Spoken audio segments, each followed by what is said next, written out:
to the second AMA in a row, and we're going to be discussing the plot format again. But today we're going to do a bit deeper of a dive into the technical specification, where it's at, how you can participate, and where to really comment on things. With us today, we have Bram Cohen, who knows a lot about compression and knows a lot about where the proof of space started, where it's going, and how we're going to get there. And we also Great. have Dr. Nick, and I'm sure everybody knows that Dr. Nick kind of came in and showed us that, hey, there's a lot more compression available within your current format, and there are some pretty cool ways that we can update the actual format and the proof of space itself to work through a lot of those issues and build a more robust system for the future. Yeah, technically the I'm more of an expert in like information theoretic compression, what you normally think of as compression, and Nick knows more how to cheese things and reconstruct stuff on the fly. Absolutely. And since Dr. Nick had a great hand and really kind of built a lot of the Proof of Space 2.0 himself from scratch with, of course, many great advisors and other interested minds helping out, Dr. Nick created a great video for us that overviews what the new Proof of Space is going to be. And we're going to go ahead and start by sharing that video to give you a quick intro.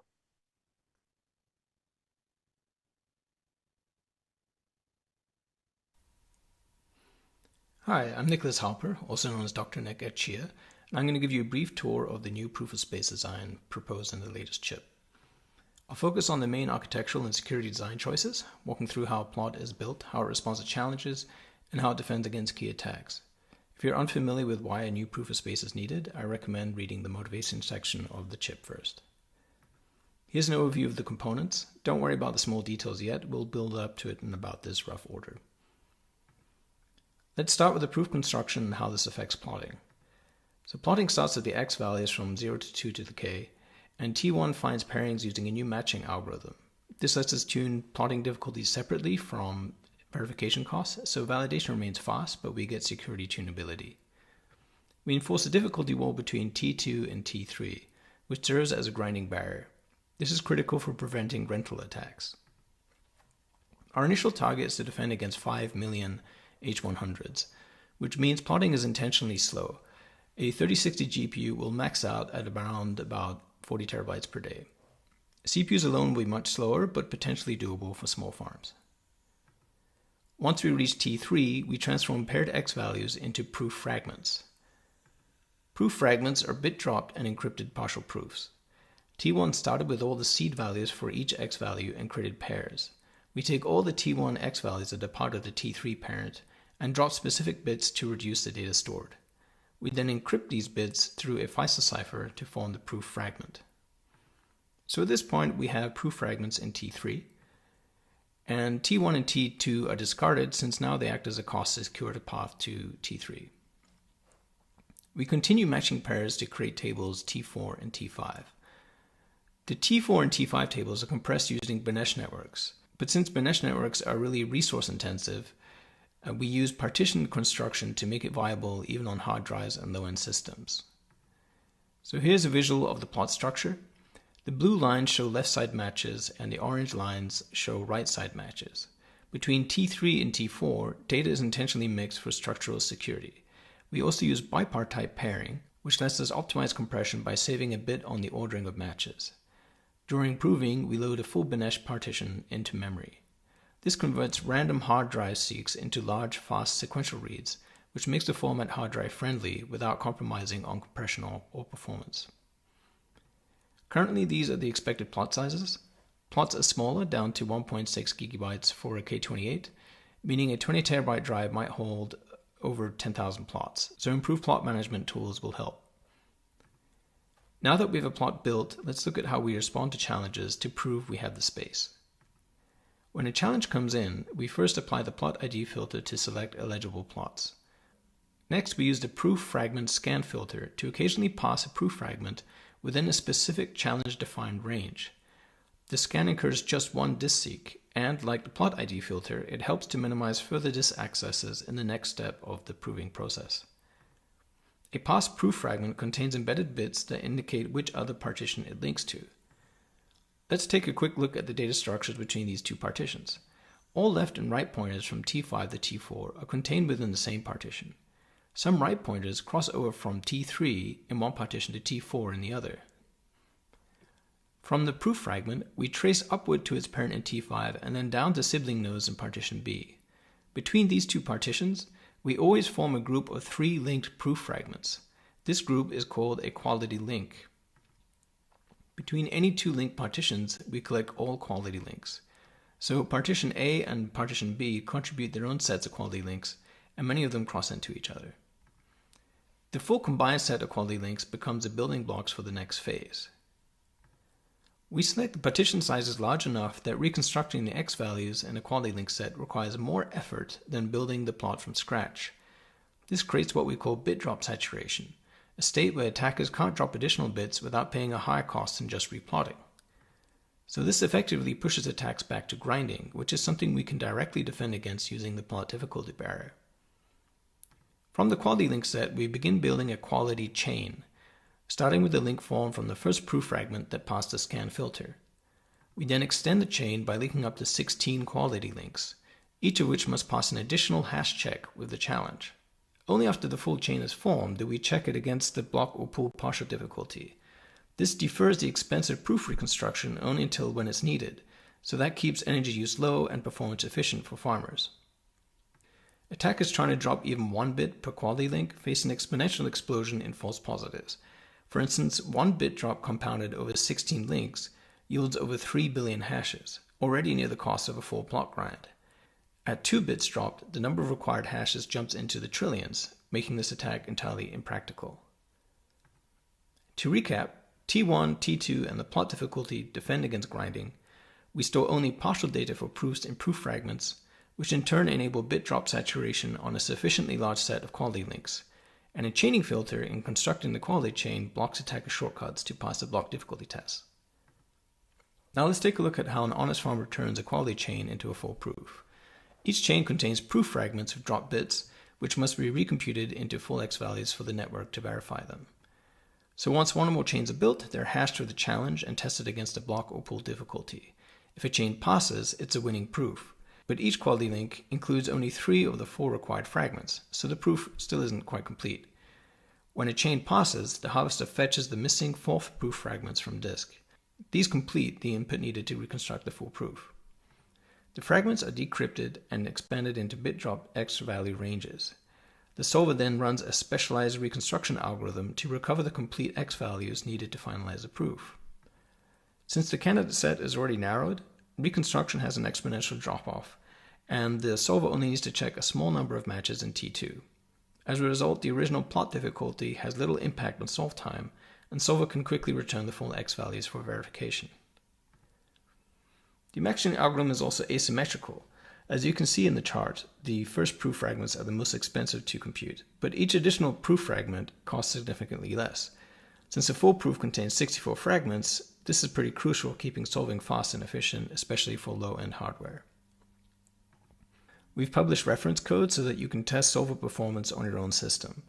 Early results are pretty strong. Even a Raspberry Pi 5 can solve a K28 proof in under 7 seconds.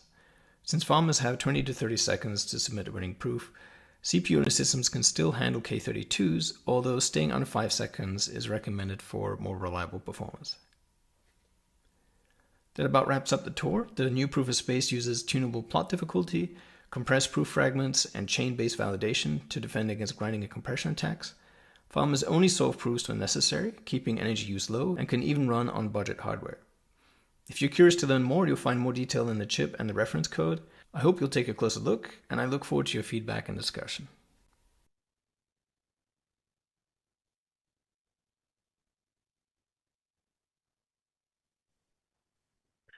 Yeah, thank you very much, Dr. Nick. And we're all going to get our videos back on here, and we're going to go through a lot of those topics that were discussed within that video. We obviously had a nice deep dive into all of the different design decisions. Some brand new terms were thrown around, and feel free to ask any questions that you guys have within the Zoom Q&A inside of YouTube or in our community feedback channel in Discord as well. We'll make sure everything gets consolidated in Zoom and answered as time permits. that being said, Bram, do we still have you with us here? There he Yeah, is. I'm still here. Bram, if you don't mind starting off with what are some of the main reasons for Chip 48, this new proof of space? Well, the main thing is that we want our proof of space to be very proof of spacey. We want it to have a minimum of computation. So the drives should just be sitting around board. You shouldn't really have much of a computer needed to be attached to it, yada, yada, yada. And our original consensus algorithm has held up kind of okay under the circumstances. I'd like to point out there are actually three components to our consensus algorithm. There's the proofs of space, the proofs of time, and how it's all stitched together. And the proofs of time and how it's all stitched together, those have been holding up great. You haven't heard anything about them because nothing's wrong with them. They ain't broke. No one talks about them. Um, the proofs of space, people figured out some ways of cheesing it. So not catastrophic ways of cheating it, but pretty bad. So you could get quite a bit more, more than a factor of 2 credit on the actual amount of space that you have by getting a bunch of GPUs and doing some slightly grindy things on it. So Nick was one of those people who figured out that. So he's been participating in the other side of this now of figuring out a new format which is not susceptible to those same issues. So we get back to the whole original goal of the whole thing. And we've taken some time to do it because we wanted to do a really good job, make something that's really not very attackable at all and highly performant. And we have pretty good confidence in. Yeah, thank you very much.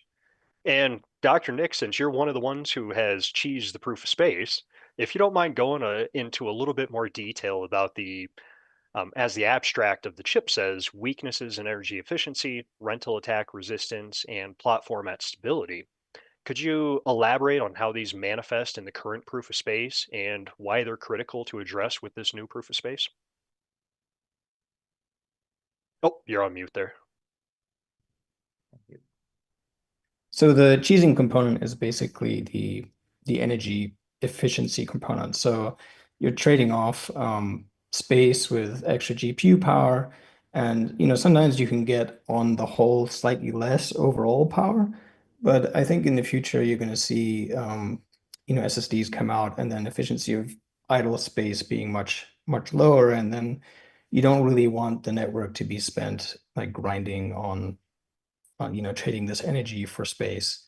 Uh, and Dr. Plata got pretty cheesy where the I guess we're using the word cheesy now. So the Dr. Plata got to the point where the power used was higher than the regular proof of space, but because the cost savings was so high, you basically traded now the cost of the hardware for the cost of the GPU, and you were able to come out on top in the end.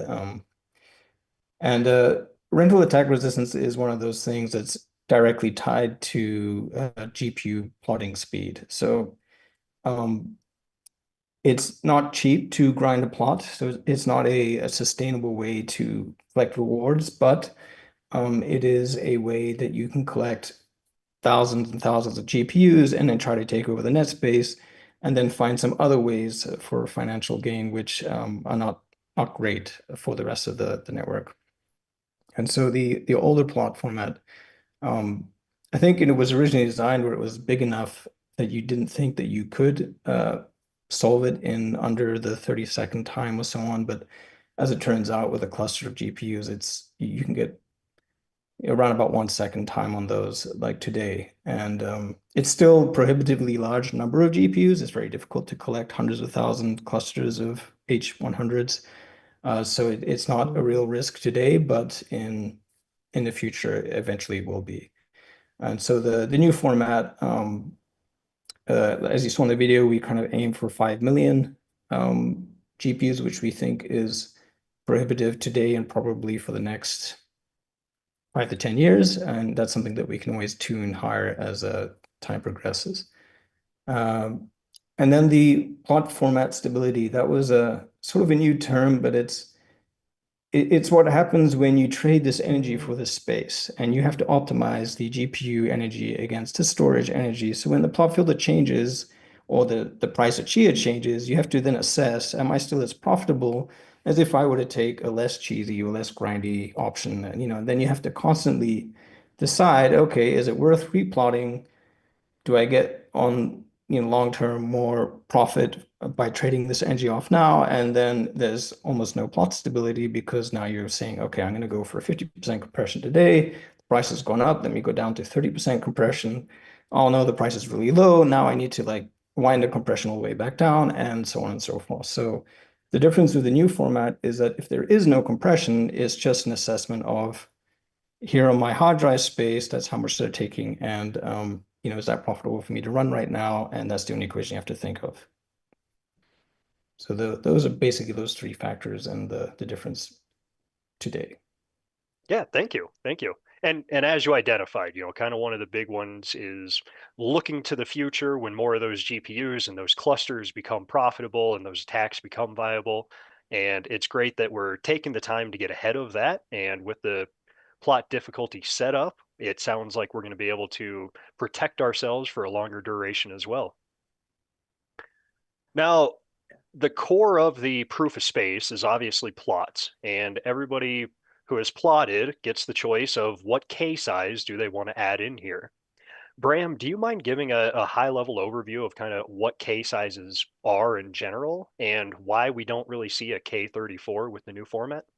Um, yeah, so a case size is roughly speaking, it's the number of entries stored in a table is roughly 2 to the K. Um, there's a lot more stuff happening there, so it's complicated, but that's kind of what's going on. Um, at a high level, what's going on here is there are a few techniques that we're using, or really just approaches that we're using that weren't there in the old format.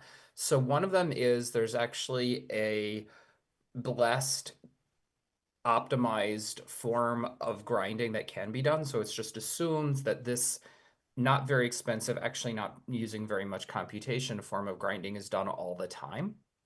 Um, and the format is very intentionally set up so that's super, super favored to do that one thing and only that thing. So it kind of stops there. And then on top of that, you don't even have to do it the vast majority of the time because you can figure out the quality of your response to a challenge before doing the complete reconstruction. So only if you get an actual block or a partial, because you're using a pool, is it necessary to do that full reconstruction. So those are the two fundamental like types of technique approaches that we're using that we weren't using before that make us much more resistant to attack now. Yeah, thank you. Thank you very much. For those watching, feel free to add any of your questions into our Zoom Q&A inside of YouTube or in our Discord community feedback channel. But if we don't get to your questions today, we also have the chip process. And what we're talking about today is under chip 48. So feel free to add any questions there. If you do want to look at more of the high level rollout schedule and timelines for integrating the new proof of space, that's all contained under chip 49. So feel free to add those questions there as well. Oh, and I didn't quite finish answering the question about K34. Um, K34 might be kind of cost prohibitive even today to do reconstructions on, so it might not be a great idea just in general. Not that the amortized cost would be high, but because the amortized cost is kind of the same as with the others, but it's such a huge chunk of stuff all in one unit that you get that it's not really practical to do the reconstruction in time to make a block to get it on chain. Um, uh, and there are other headaches that get a bit involved with K34. So um, right now, our plan is we get this out, and then if there's a big push of people really indicating that a K34 would help with their setups and what they want to do, then we might add a K34 to it, like always with like odd number Ks that we don't have right now. We're not anticipating a big push for those, but we'll see what kind of feedback we get about it. Yeah, I'd like to add to the K34s the disk activity from a K34 might not be a quarter the disk activity of a K32. So you're not necessarily getting a huge, huge benefit by going much bigger. So that's something that we still need to like really assess and like try out in practice. Yeah, thank you very much. And to your point earlier there, Bram, about compression itself, Yeah. the chip highlights that there's near zero viable plot compression on top of what's already in there. Yeah. Do you mind going a little bit more into detail for what this means for farmers and the long-term fairness of the network? Yeah, well, for farmers, it makes your setup a lot easier. You just make plots that work for you. They're different. You really only need to figure out your case size. Um, and the trade-off there has to do with amount of seeks that are happening on your system versus how big of a CPU or GPU you need to connect to the thing to do reconstructions for when you have to do them. And also, it's you probably always want like one or two K28s just fill that little itty bitty bit of space that you have left over at the end there. Um, but the plan here is that there will be a sort of a leisurely transition period where farmers can replot when it makes sense for them, and it won't be like a mad dash at any one moment to make it happen. Um, and after that, they won't have to worry about it. They'll have a farm that has very little power requirements and is just sitting around bored, and we can forget that this compression thing ever happened on plots. Absolutely, absolutely. Thank you.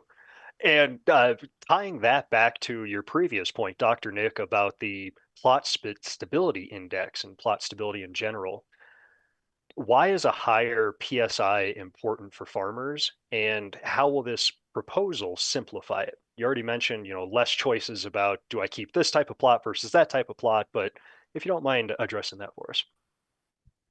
Uh, yeah, so the there's already some decision when you start as a farmer. It's like, okay, which size plot do I want? So there's already one decision to make there. And then once you have the plot made, you don't really want to touch it again for as long as possible. You just kind of want it to be something that you kind of leave in the background, forget about.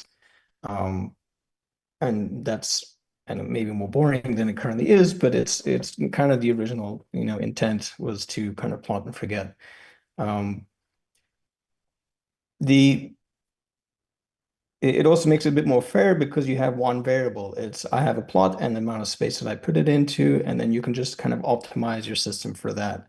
So there's no uneven playing field between like high performance farmers that have better GPUs or better access to GPUs.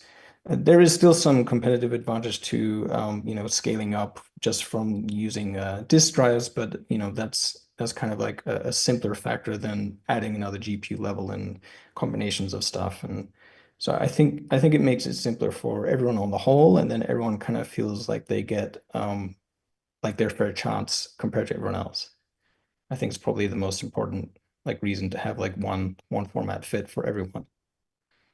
Absolutely, absolutely. It definitely helps that ease of entrance for anybody new coming into the ecosystem or just learning about the new plot format as well. Yeah, we had some discussions about not just having K28, 30, and 32, and also including 31 and 33. Um, there are some complications to having the odd numbered ones. It is possible. It's something I don't really want to do, but I also think there's some simplicity in just having a small, medium, and large size to choose from, and the granularity that you get between those isn't so. Well, maybe it's not a big deal. I mean, maybe the community will say that yes, I want extra granularity, but I think with a K30 and then throwing some K28s in to like fill up the gaps is like it should be fine for most setups. Are the new large is actually smaller than the old small, so it's Absolutely. And actually, to that point, we have a question Zoom here that 10 gigabit per plot is a lot of plots per drive. How will the lookups change relative to the old format in order to support this?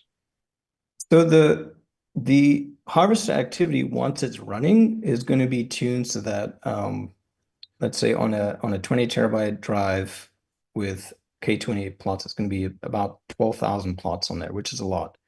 But the activity for the drive should be around 10% at the most. And that's how we're going to tune everything in the end. Um, the the startup time for the harvester is going to be a problem because you have 10,000 plots. When the harvester starts up, it needs to read every single plot, index the files, check what's going on, and all that stuff. And that's kind of more of an engineering problem. So that there are ways around that. One way you can just build an index of the plots, and then you can read the index file if it's being constructed. So maybe on the first pass, it's, going to take, 3 minutes to start up, and then you just read the index file.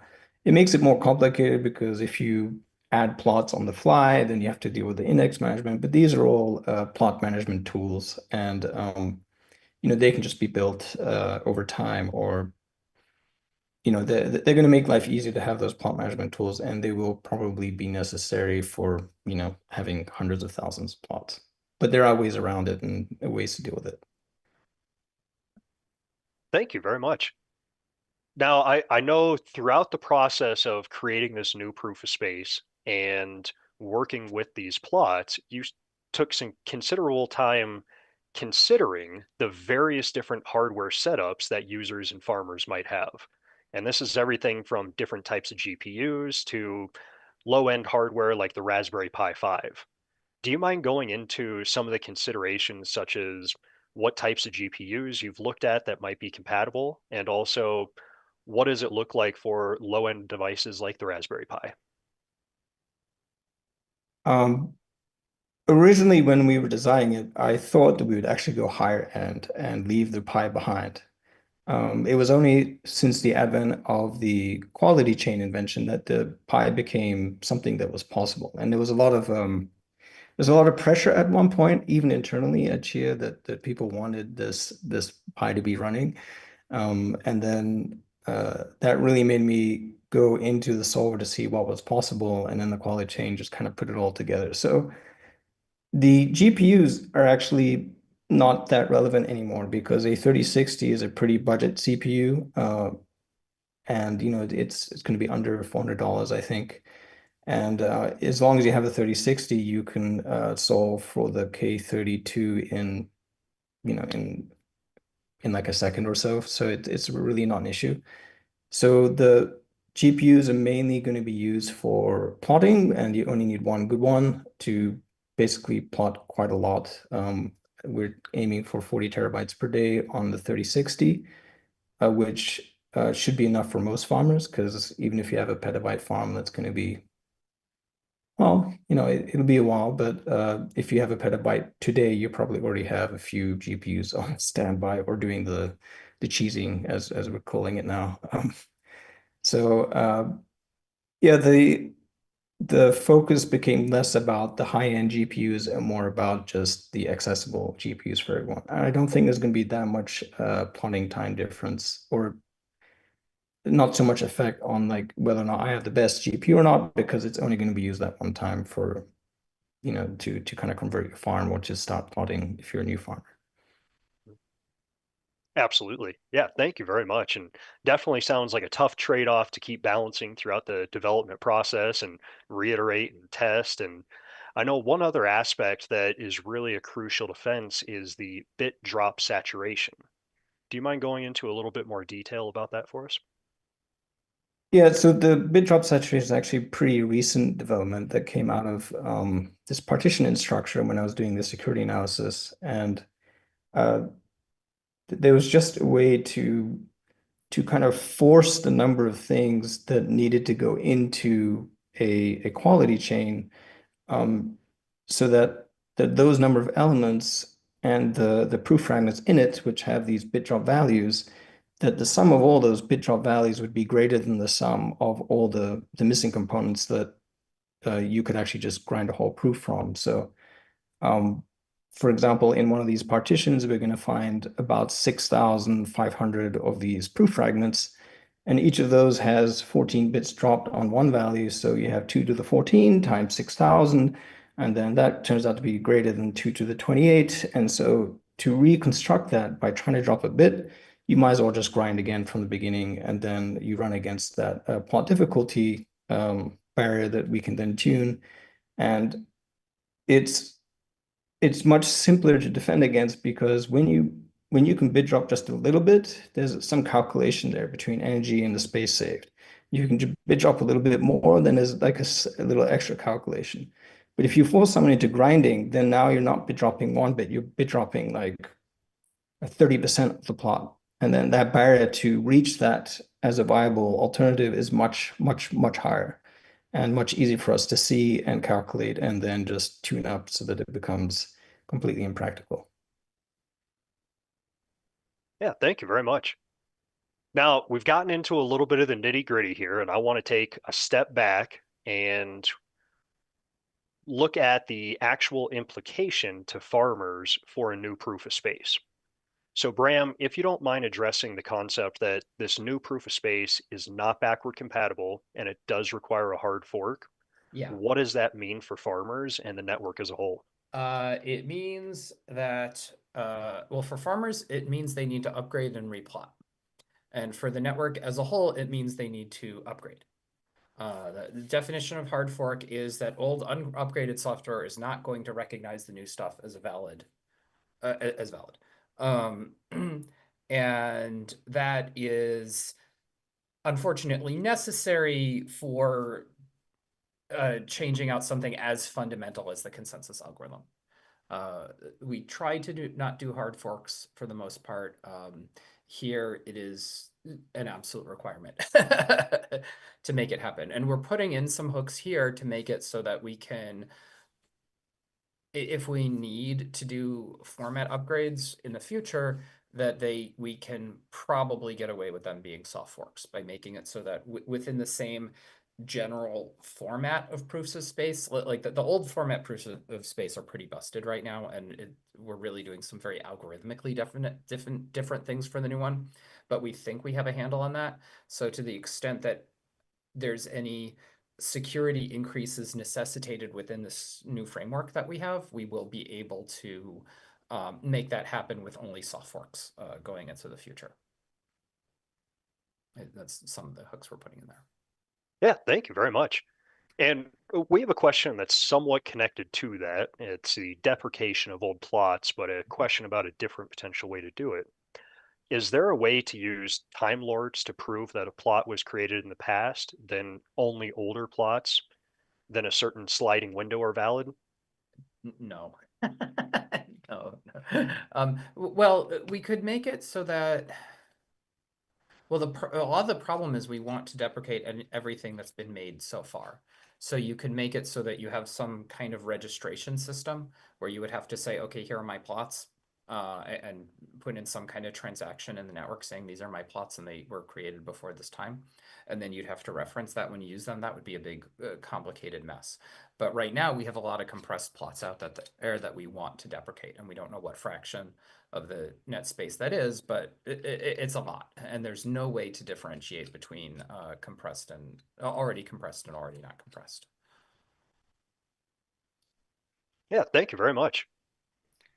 Now we're going to swap over to the security side a little bit more here. And the current chip 48 identifies several major design rationale points, such as bipartite pairing, which Dr. Nick introduced us to in the intro video, and also Ben's compression with partition tables.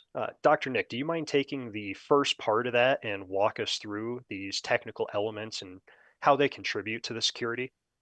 Maybe I should explain the bipartite and Benish compression parts of it. Yeah, Bram can do the Sure. bipartite definition. I'll go into the partitions. Yeah.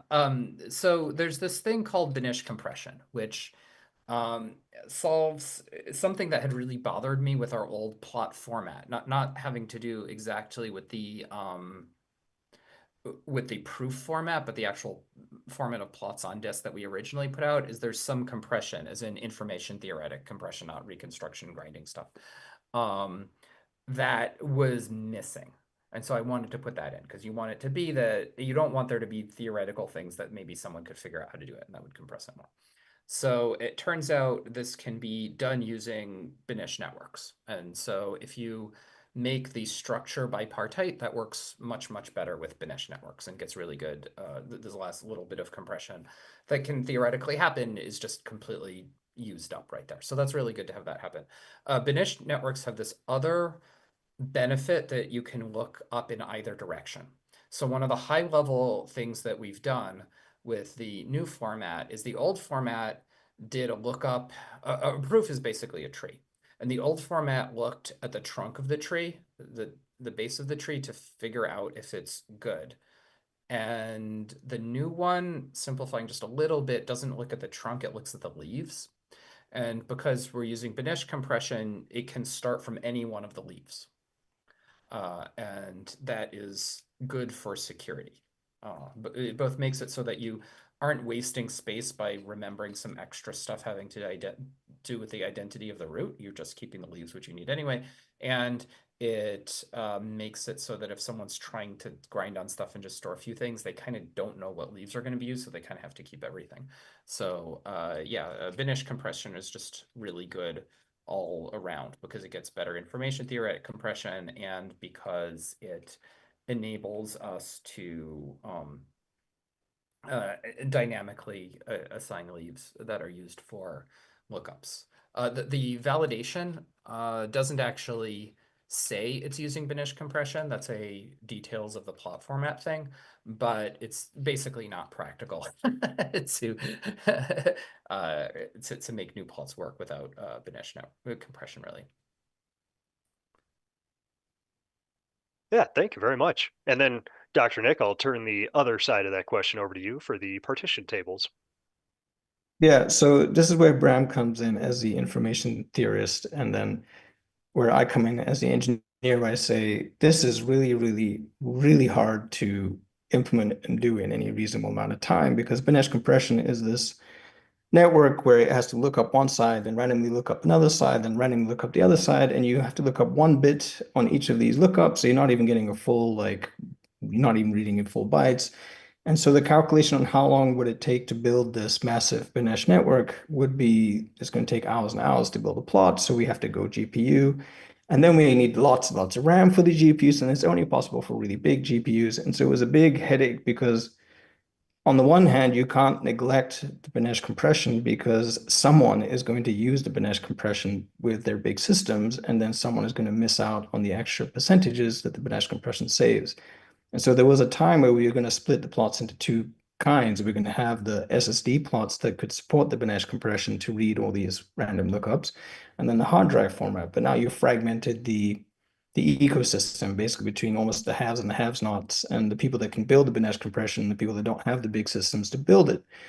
And so it took a number of months to figure out how to build Benesch compression into smaller components, which were basically partitioned.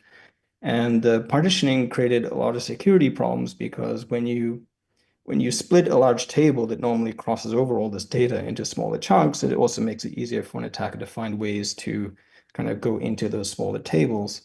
And then we eventually found a way to do the partitioning so that it was secure enough. And then especially one of the side effects or that came out of it was this bit drop saturation. And so it kind of all came together in the end. But it was a ways to get this Benesch technology into the plot format without having it, split into two different things. And so I'm really happy that in the end it kind of came together, and it just all fits now. So it's been a great ending to getting Bram's original like ideas on and the really excellent Benesch compression into practice. It turns out that the big limiting factor in Benesch compression is how big is it. If it's a small enough thing, it can be fit into kind of near RAM, and it's not too bad building it. But once you're trying to build a gigantic thing, the performance on it gets a little ridiculous. So we figured out how to make it so we're doing it for only reasonable size things. Yeah, thank you very much. And staying on the security concept, we have a question inside of Zoom as to, can the security claims of the new proof of space format be mathematically provable? Here's the problem is it's not clear how to state them. That there's a very large attack surface going on here. And so any statement you make, even just using it is kind of a large surface because you have this question of uh, trade-offs in terms of time spent farming, it's time spent plotting, and CPU resources harvesting, and the amount of just disk space that the things are using up. And so there is actually, we came up with a proof for our old format of, of its security, but that runs into a loophole that someone doesn't have to someone doesn't have to use zero computation when doing a reconstruction. They can use some. So there's a question of how much utility they can get of some computation. And so now, because of these like high level things where you can first calculate quality, and then once you've calculated quality, then you need to do a reconstruction only when that passes, yada, yada, yada. It's very hard to even say what we're talking about here and what kind of a reduction you would want to do for a cryptographic proof is unclear. And this is getting into the area where the cryptographic proofs are pretty obscure. Like these are not, ironically, even though these all like are in some sense simple because it's all just secure hashes all the way through. Um, the tools that we know for doing cryptographic reductions don't really know how to deal with these things. Um, so it would be nice to have a really good proof, a formal proof of some kind of a real reduction here. But I have no idea how you would go about doing that. And that'll hopefully be a subject of some academic insight in the future. From the engineering point of view, the best thing I could do was just try to show through the process of elimination, like, oh, this attack doesn't work, this attack doesn't work, this attack doesn't work. We have bit drop saturation, so those attacks won't work. So now we have grinding, and now I can show to you, how long it would take to do the grinding, and I can do the economic math behind that. But I can't show to you that I've eliminated every single thing. I can be as creative as I can, and I've included a lot of the attacks in the chip, and I've detailed a lot of them and analyzed a lot of them, and even built attacking algorithms to benchmark them. But can there be an attack that's out of the blue that's it's possible. I can't tell you that it's not possible. I can just show you that of all the things um, that I believe are possible, they're not viable. Yeah, the other side is we have these generic things where we're trying to pre-squeeze all the blood from the stone. That it is information theoretically extremely compressed, where there's just nothing left sitting around to get out of it. Um, and then the reconstructions that need to be done are doing something that's very, very favored, that's using an algorithmic trick that really does a good job of getting out what it does get out. And that's already being done by the honest farmers everywhere. So, um, uh, yeah, and we have this chaining thing as well that's just sort of a good generic uh, safeguard against attacks. Yeah, thank you very much. Sorry, my connection dropped for a moment there, so I'm not sure if the next question had been asked yet and answered, but the next question was quantum resistance a consideration in any aspect of the new format? Proof of space formats by their nature tend to be very quantum resistant, funny enough. The place that's not quantum resistant is it's including a public key, and that public key is not quantum resistant. So that's so that's an issue for us just in general, that our standard things that we use everywhere are BLS. So Chia in general is not very resistant to quantum stuff. If that does become an issue at some point in the future, most likely there will have to be a hard fork to do anything about it. That's likely a really long ways off right now. But what is the appropriate thing to do at that time is very unclear right now, because the basic signature algorithms that are quantum resistant kind of suck, and in particular don't support aggregation. So we would really, really rather not go there if we could avoid it. Absolutely. Thank you very much. And now that we've gone through a number of the security items, I want to go back to how this affects the farmers and how farmers will use this new proof of space. So, Dr. Nick, if you don't mind touching on the proposed plotting performance and requirements for various K sizes. And of course, we have a lot of this in the chip itself. So just a high level overview of what can people expect? What types of CPUs, GPUs, RAM requirements should they be looking at?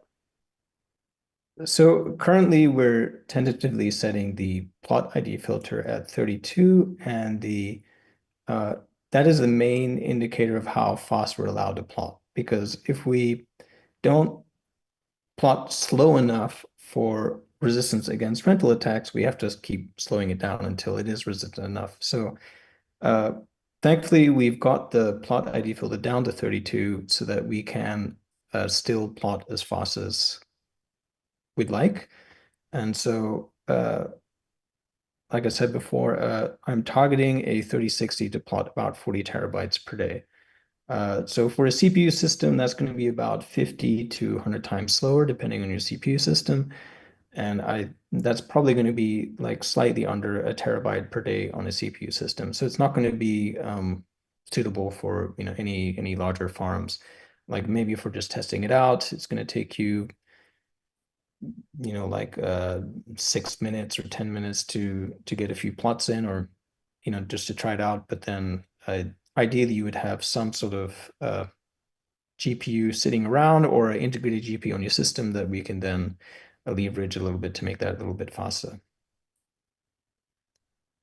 Oh, and then yeah, so plotting time, yeah, 40 terabytes per day, and depending on the plot size. So if you're looking at um, a 1.6 gigabyte plot, then I guess you just have to do the math on that to figure out how long that takes. Absolutely.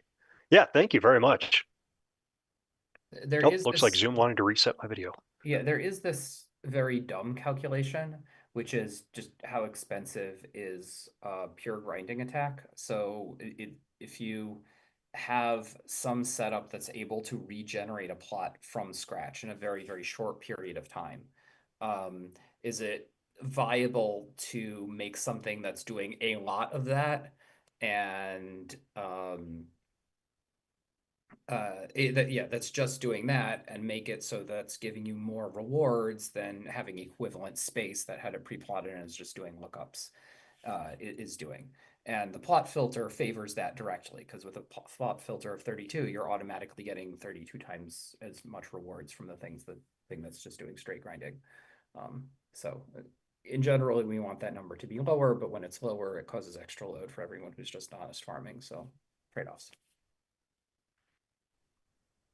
Absolutely. And somewhat to that end, we have a question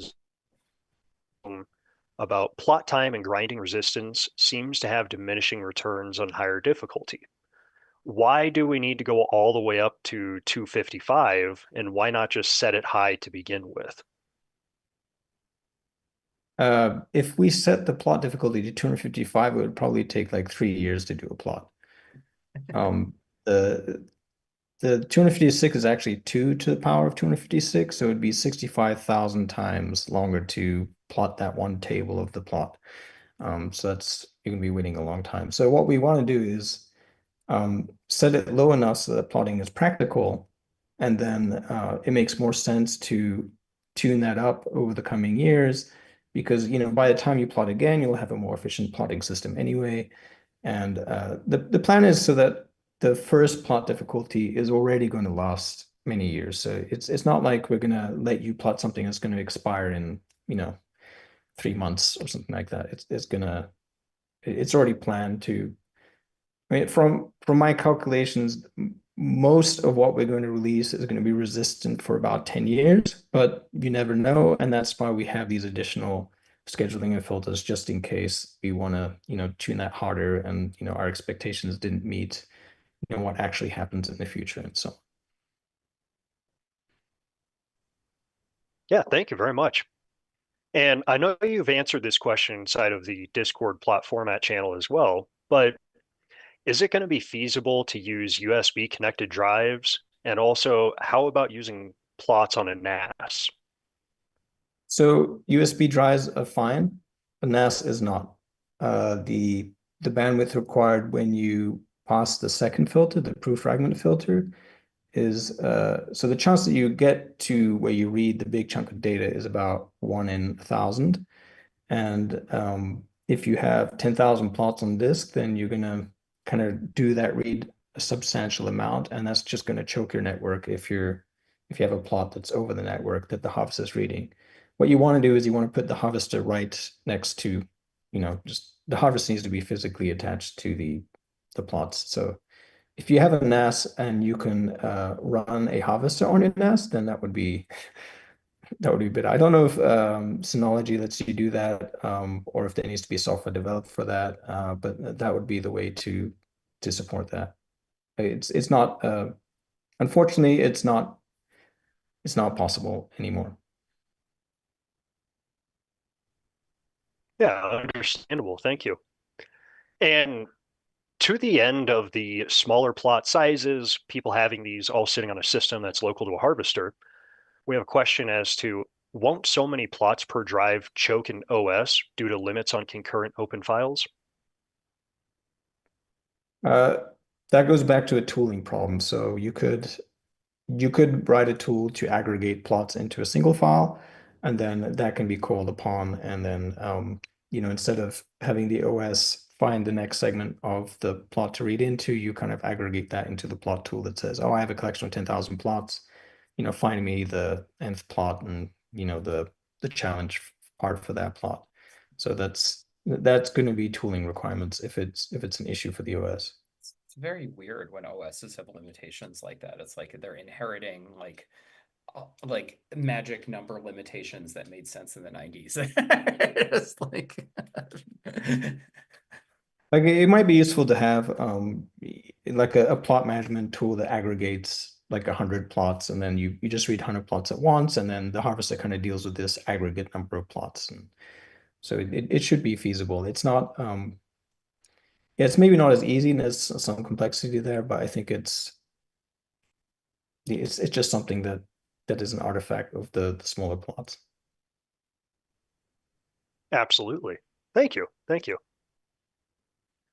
Now, Bram, I'm going to turn it back over to you for some high-level alternative design discussions. Mhm. What were some of the alternative designs that were considered, and why were they ultimately ruled out? well, the obvious one is things that would make verification more expensive. And that is an obvious downside because it makes validating the blockchain super expensive and validating blocks as they're happening expensive. And we really, really don't want to do that. In some sense, there has to be some cost there, but there's just the natural cost that comes with just checking a few hashes and such. And we've managed to work it out so that that fairly trivial cost is multiplied by a big enough number that it's fine. that we don't need to intentionally crank up the costs of validation. Instead, we're doing this thing where we're cranking up the costs of doing reconstruction when you win and making it so that you only need to do that when you actually do win. That's the high level there. Thank you. Thank you. And we have a question about the thought process and the design. Was there any inspiration taken from other proof space formats like MMX or Space Mesh? Um, yeah, MMX does this. No on Space Mesh, but MMX does this thing where it's making the validation more expensive, and I forget what else exactly. But that was kind of a starting point for us. It was thinking in those terms. But that's sort of the obvious, straightforward approach, and we figured out something more sophisticated. That's really a better idea, but it's taken us a while to get there. Yeah, thank you very much. And Dr. Nick, back to one of your topics about tooling and something that's near and dear to you, which is Dr. Plotter. We have a question about whether or not you expect farming with Dr. Plotter working as is with the new format, or will there be some harvesting protocol changes? Essentially, what's the future of Dr. Plotter with this? I think Dr. Plot is going to run until the hard fork, and then it's going to stop. There's no way to I mean, if Docplot supported the new plot format, it wouldn't be able to do any compression on it, and it would just be an additional harvester, which we already plan on releasing. So it's basically going to run its course and when the transition period ends.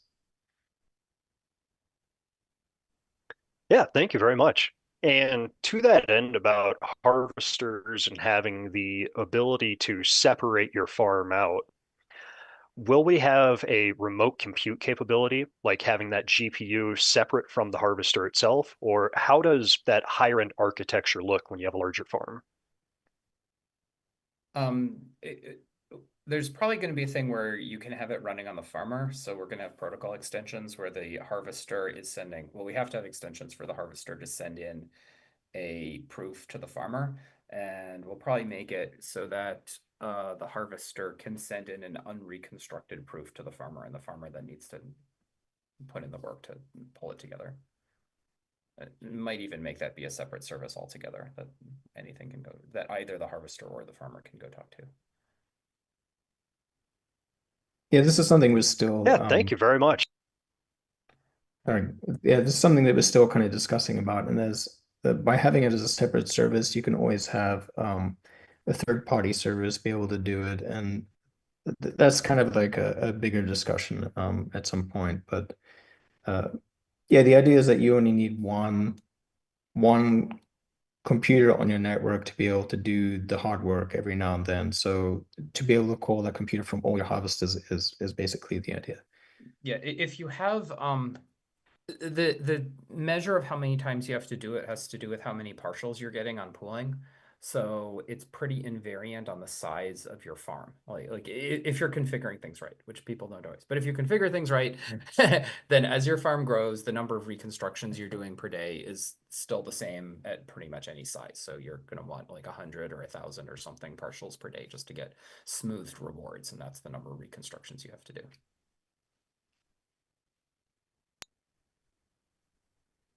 Yeah, thank you very much. And a good dive into how the pooling protocol might change a little bit as well to help support this.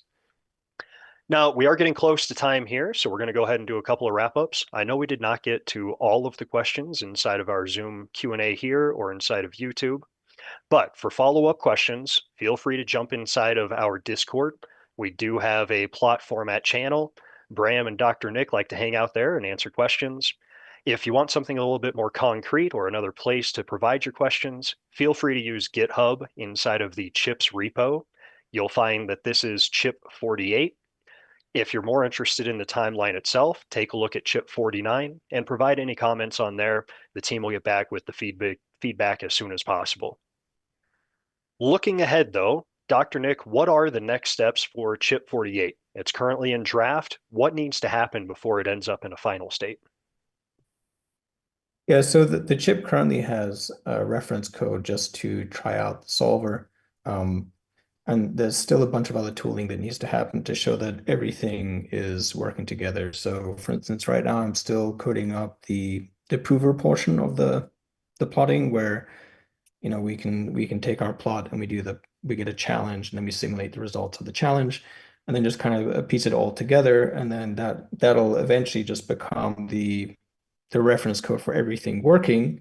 It's not going to be at a production level. It's going to be kind of just written so that it's kind of more easy to understand. And then I think once that's all put together and all the components work together and people can test some things, then we can start tuning. And for tuning, proof space is a little bit backwards. I need to first implement all these attacks against the network to see how much I can push the resistance or attacks against the resistance. And then from there, we can get the numbers required to, tune it down. Can we do plot ID filter of 32 or can we go down to 16 and so on? That's going to take a little bit longer because it has some performance optimization in there, but that's also going to be useful for the plotter to also have performance optimization because a lot of these attacks are running attacks.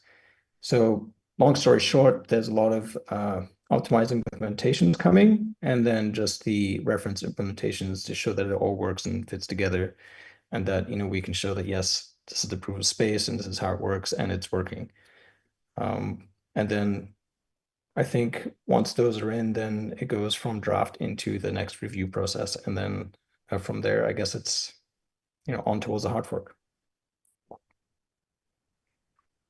Yeah, that's great to hear, and definitely excited to see what type of feedback we have and what questions arise within the chip process.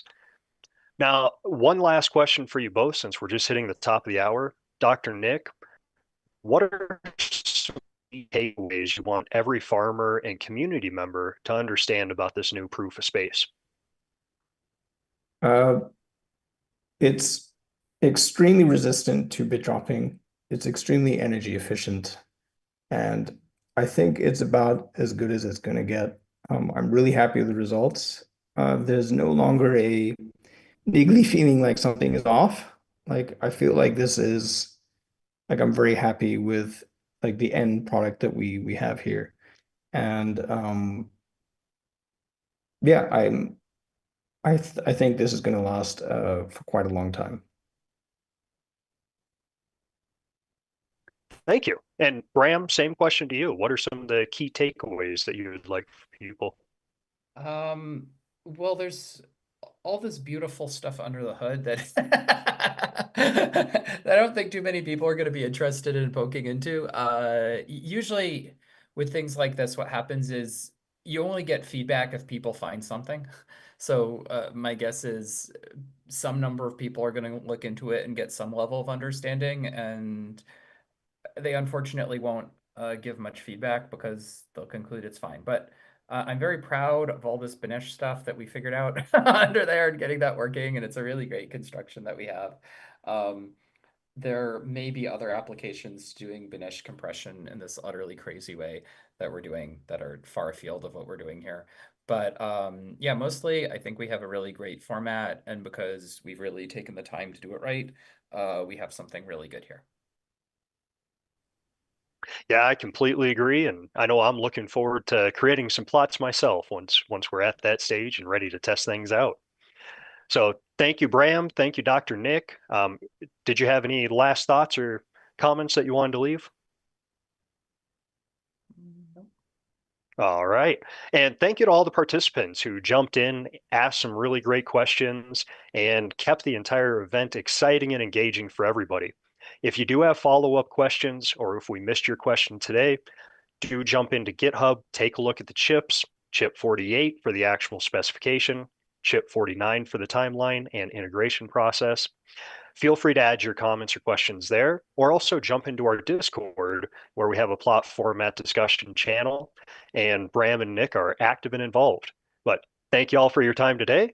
Hope you have a wonderful one, and keep an eye open for more information on the new proof of space.